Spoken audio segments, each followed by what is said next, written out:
শ্রীরামপুরের তৃণমূল সাংসদ কল্যাণ বন্দ্যোপাধ্যায় তিনি প্রশংসা করেছেন দিলীপ ঘোষের। কি বলছেন তিনি? বলছেন দিলীপ ঘোষকে সরিয়ে রেখে এখনকার নেতাদের প্রাধান্য দিতে থাকলে 2026 সালে রাজ্য থেকে মুছে যাবে বিজেপি। দিলীপের প্রশংসা করে এমনটা দাবি করেছেন কল্যাণ বন্দ্যোপাধ্যায়।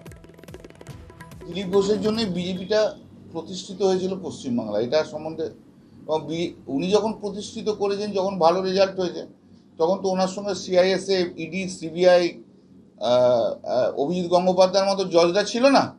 দিলীপ ঘোষকে ঠিকমতো ভারতীয় জনতা পার্টির সেন্ট্রাল লিডার যারা আছে, তারা লোকাল যারা মানে রাজ্যের যারা রাজনৈতিক নেতারা রয়েছে, তাদের হয়ে তাদের মূল্যায়ন করতে পারেনি দিলীপ ঘোষকে।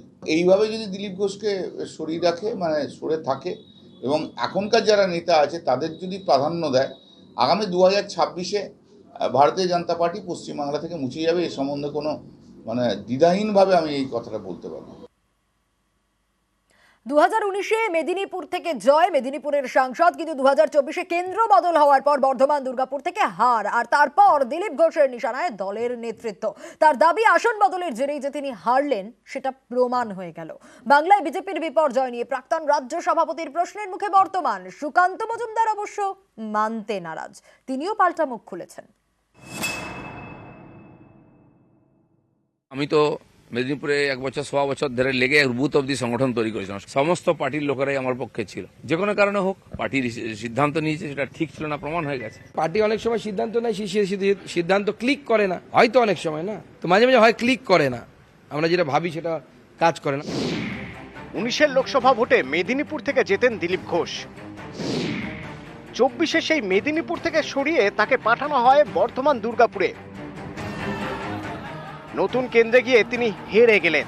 এরপরই বিস্ফোরক বিজেপির প্রাক্তন রাজ্য সভাপতি প্রশ্ন তুলে দিলেন বর্তমান নেতৃত্বের সিদ্ধান্ত নিয়ে। সংগঠন একবারে পশ্চিমবঙ্গে শুয়ে পড়েছিল। আমি তো মেদিনীপুরে 1 বছর 1.25 বছর ধরে লেগে বুথ অব্দি সংগঠন তৈরি করেছিলাম, সব গ্রামে গেছিলাম। আমার ফান্ড থেকে যা কাজ করা সে তো আমি করেছি, রাস্তাঘাট ইত্যাদি। তো মানুষ খুশি ছিল, সমস্ত পার্টির লোকেরাই আমার পক্ষে ছিল। যে কোনো কারণে হোক, পার্টির সিদ্ধান্ত নিয়েছে, সেটা ঠিক ছিল না, প্রমাণ হয়ে গেছে। পার্টি অনেক সময় সিদ্ধান্ত নেয়, সেই সিদ্ধান্ত ক্লিক করে না, হয়তো অনেক সময় না। আমরা এক সময় দিলীপ যখন রাজ্য সভাপতি ছিলাম, আমরা 19-এর সফলতার পর 3টে উপনির্বাচন হেরেছিলাম, তার মধ্যে খড়গপুরটাও ছিল, তখনও ক্লিক করেনি। তো মাঝে মাঝে হয় ক্লিক করে না, আমরা যেটা ভাবি সেটা কাজ করে না। 2019 তখন বিজেপির রাজ্য সভাপতি দিলীপ ঘোষ। তাঁর আমলেই বঙ্গে বিজেপি 1 লাফে 2 থেকে 18 হয়।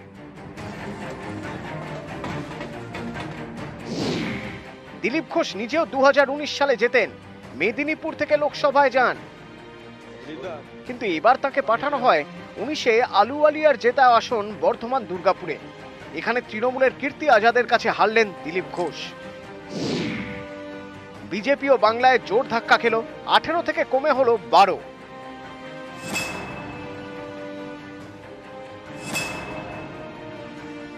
সংগঠন যেভাবে ঢিলে হয়ে গেছে সব জায়গায়, বুথে আমরা প্রথমে লোক খুঁজে পাইনি, খুঁজে দাঁড় করাতে এজেন্ট খুঁজতেও হয়েছে। তো দুর্বলতা ছিল সংগঠনের, সেই জন্য সব জায়গায় সার্বিকভাবে আমাদের ভোট কমেছে এবং হার হয়েছে। 2,33,033 লক্ষ ভোট পেয়েছি আমরা। 1%ও ভোট কমেনি, ভোট বেড়েছে। উনি সম্ভবত স্ট্যাটিস্টিক্সটা দেখেননি। সিট আমরা কমে গেছে, হয় এরকম অনেক সময়।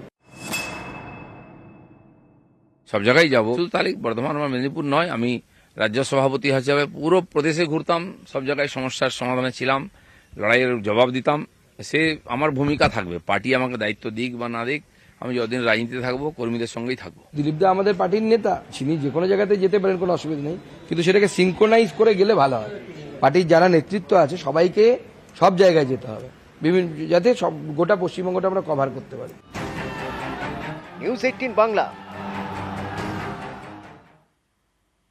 বিজেপির ঘোষিত নয়, স্বেচ্ছায় মুরলীধর সেন লেনে দলের অফিসে এসে সাংবাদিক সম্মেলন করলেন দিলীপ ঘোষ। পুরনোদের গুরুত্ব দেওয়ার কথা শোনা গেল তার গলায়। পার্টি হেরেছে পশ্চিমবাংলায়, সেই জন্য অনেকের মন বিচলিত হয়েছে যে আমরা যেভাবে এগোচ্ছিলাম আটকে গেল কেন, সিট কমে গেল কেন। চিন্তা তো হওয়া উচিত। পুরনোরা সবসময় ওল্ড ইজ গোল্ড, পুরনোদের ছেড়ে দিলে বিজেপি থাকবে না, সেটা অন্য কিছু।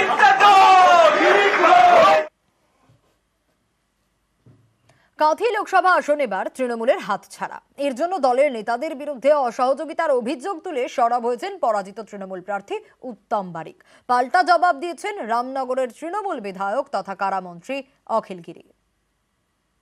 নিশ্চিতভাবে আমি খুশি নই, তার কারণ একটা দলীয় নেতৃত্ব হিসাবে দলের জন্য নির্বাচনের সময় যতটা করার দরকার ততটা সহযোগিতা নিশ্চিতভাবে তার সেই সমস্ত এলাকার দলীয় নেতাকর্মীরা পাননি। যা কাজ করার আমরা তা করেছি নিশ্চিতভাবে। যারা করছে তারা নিজেদের ব্যর্থতাটা ঢাকবার জন্য সেটা করছে, সেটা ঠিক নয়, খারাপ তো লাগছে নিশ্চিত। পূর্ব মেদিনীপুরের কাঁথি বিরোধী দলনেতা শুভেন্দু অধিকারীর খাস তালুক। 2009 থেকে কাঁথি লোকসভা কেন্দ্র তৃণমূলের দখলে। এবার তা ধরে রাখতে ময়দানে নামে ঘাসফুল শিবির। লড়াই হয় হাড্ডাহাড্ডি, শেষমেশ হেরে যায় তৃণমূল। জিতেছেন বিজেপির সৌমেন্দু অধিকারী, শুভেন্দু অধিকারীর ভাই।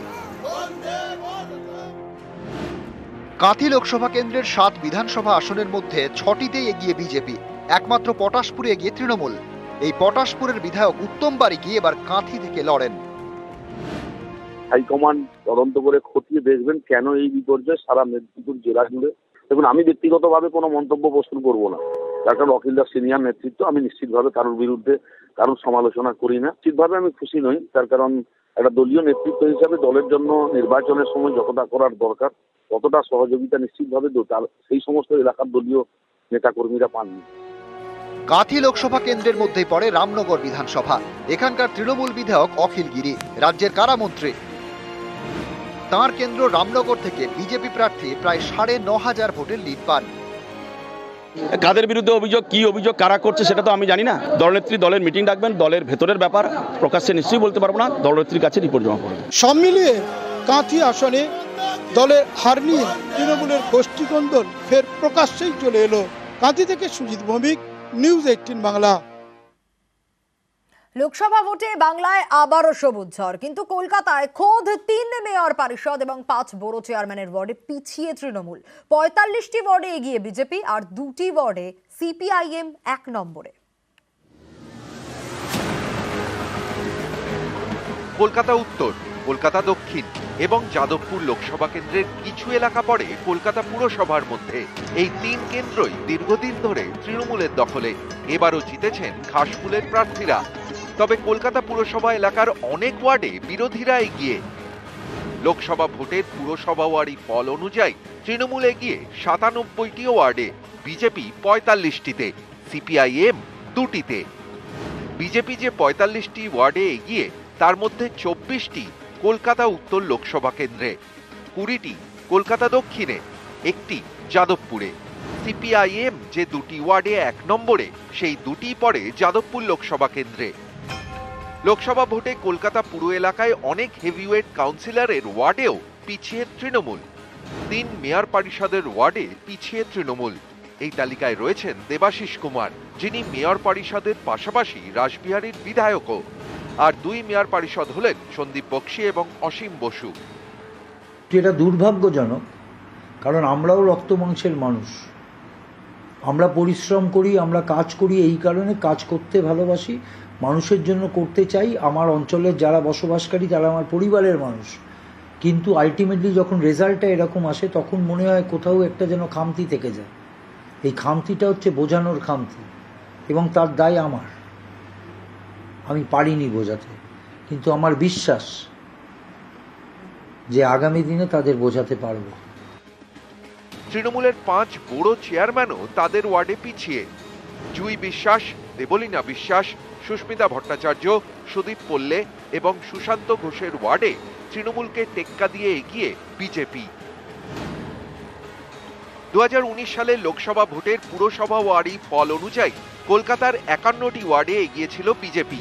19-এর এই ফল থেকে শিক্ষা নিয়ে 24-এ কোমর বেঁধে ঝাঁপায় তৃণমূল। দলীয় কাউন্সিলরদের ঘাড়ে দেওয়া হয় গুরু দায়িত্ব। প্রত্যেক কাউন্সিলরকে বলা হয় তার ওয়ার্ড থেকে তৃণমূল যাতে লিড পায় সেটা নিশ্চিত করতে হবে। আমাদের general secretary Abhishek Bandyopadhyay already বলেছে, সুতরাং কিছু জায়গা আছে যেখানে যদি না হেরে যায় তাহলে নিশ্চিতভাবে সেটা হতে হবে। এদের সবার পারফরমেন্স যাচাই হবে। 21-এর বিধানসভা ভোটের ফল অনুযায়ী কলকাতার 12টি ওয়ার্ডে এগিয়েছিল বিজেপি। ওই বছরই কলকাতায় পুরো ভোট হয়, বিজেপির ঝুলিতে যায় মাত্র 3টি ওয়ার্ড। তাই তৃণমূলের অনেকেই লোকসভা ভোটের পুরসভা ওয়ারি ফলকে সেরকম গুরুত্ব দিতে নারাজ। তাদের মতে লোকসভা ভোটের সঙ্গে পুরো ভোটের কোনো তুলনাই হয় না। এটা ডিপেন্ড করে, কারণ পৌরসভার ভোটটা আলাদা যেমন হয়, আরও বেশি পায় বিধায়কদের থেকে। বিধায়করা আবার লোকসভা যারা তাদের থেকে বেশি ভোট পায়। সুতরাং তারা ভেবে নেয় যে বিধানসভায় তারা রাজ্যের দেবে, অনেক সময় তারা ভেবে নেয় পৌরসভায় নিত্য পরিষেবার ব্যাপারে তারা এদের থেকে সাহায্য বেশি পাবে। আবার লোকসভায় ভাবে যে এখানে বোধহয় ভোট দিলে মোদি বোধহয় জিতে যাবে, কিন্তু তা তো নয়। নিউজ 18 বাংলা।